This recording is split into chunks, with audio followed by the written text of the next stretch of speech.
Panam city বাংলাদেশের ইতিহাসের এক নীরব সাক্ষী।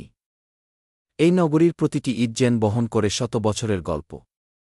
চলুন আজ ঘুরে দেখি সোনারগাঁওয়ের এই রহস্যময় প্রাচীন শহর। ইতিহাস ও প্রাচীনতা। পানাম নগর গড়ে উঠেছিল ১৩শ শতকে, যখন সোনারগাঁও ছিল বাংলার রাজধানী। মুঘল আর ব্রিটিশ আমলে এই শহর ছিল ব্যবসায়ীদের মিলনমেলা। জমিদার আর হিন্দু ধনী ব্যবসায়ীরা এখানে গড়ে তোলেন রাজকীয় সব ভবন। আজও তাদের ছায়া যেন লেগে আছে এই দেয়ালগুলোর ফাটলে ফাটলে। ভবন ও স্থাপত্য।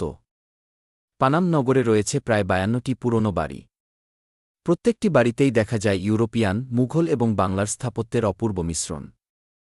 দেয়ালের কারুকাজ, ছাদে খোলা বারান্দা আর পাথরের দরজাগুলো যেন বলছে এক একটি গল্প। কিভাবে যাবেন?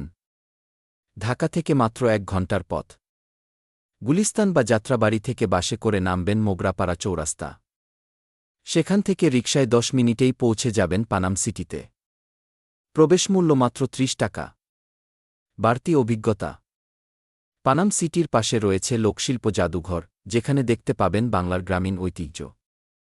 আর কিছু দূরে গেলে পাবেন জামদানি হাট, যেখানে হাতে বোনা জামদানি শাড়ি বিক্রি হয়। পানাম নগর শুধু একটা ভ্রমণস্থান নয়, এটা এক জীবন্ত ইতিহাস। আপনি যদি বাংলার অতীতকে ছুঁয়ে দেখতে চান, তবে পানাম নগর আপনার জন্যই। ভিডিওটি ভালো লাগলে লাইক করুন, বন্ধুদের সঙ্গে শেয়ার করুন, আর সাবস্ক্রাইব করতে ভুলবেন না। পানাম সিটি।